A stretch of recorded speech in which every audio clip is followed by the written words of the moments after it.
Alright, 2000 Plymouth Neon. Water pump's bad. So lucky me, I get to replace the timing belt also. There was a problem with the engine idle air control also, so I'll be replacing that. Just had two number 20 Torx screws holding this in, and so I two 15mm sockets and 18mm here, so we can kind of wiggle this out of the way. Hopefully we can do this without tearing it more off.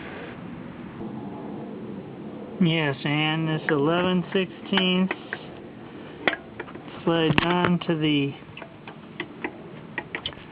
tensioner there and pull it over, and it loosens up the belt so you can take the power steering.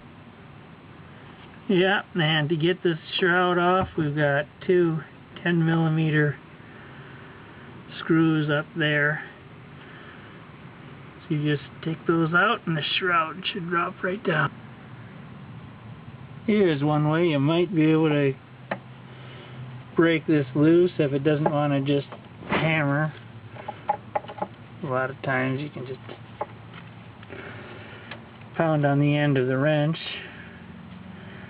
but this one doesn't want to do it, so I ran that through there.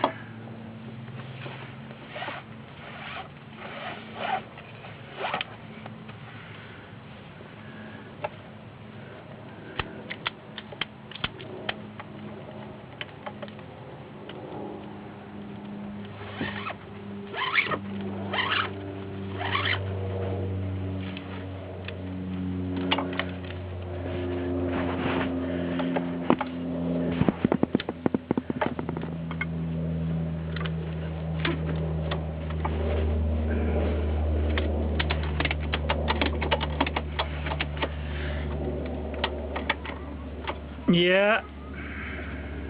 Yes, now of course, you never should do this. Okay? Remember that. But I did it, but whatever. Yes, this did work. So it takes, what was it, 19mm. There you go. Yep. So that I have some more room to work, I'll use a 10mm socket on here to loosen this. Then use a 13mm in through the hole to get the different bolts going this way. You just turn this wheel and feel in the hole to see where all the bolts are. Yes, after pulling the bolt out of there with that Torx, and if you need extra room to get that lowest power steering bolt out, you can put a jack underneath this arm, this motor mount arm, jack up the engine to give yourself a little more room to remove that bottom bolt. Now that I got the 3 bolts out of there, there's a bolt on the back side.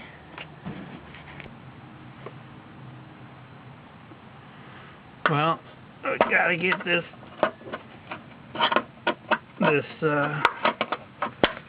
plug out. Hit me in the face.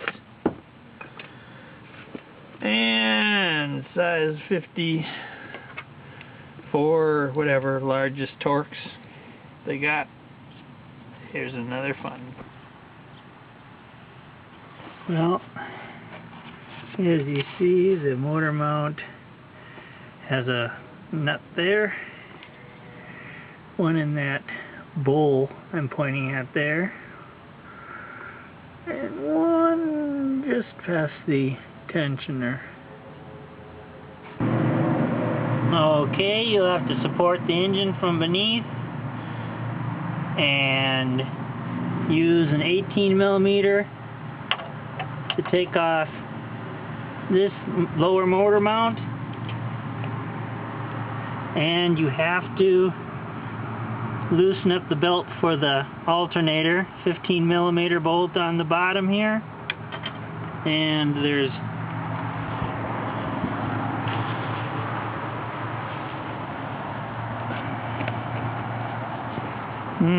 how can we see this? Alright, there's one on the top.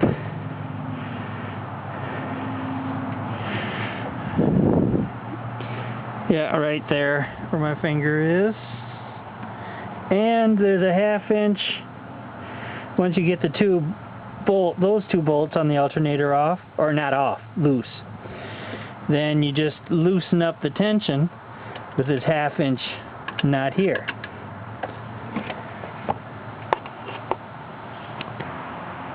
And this motor mount has to come off, 18mm on the bottom and on the top.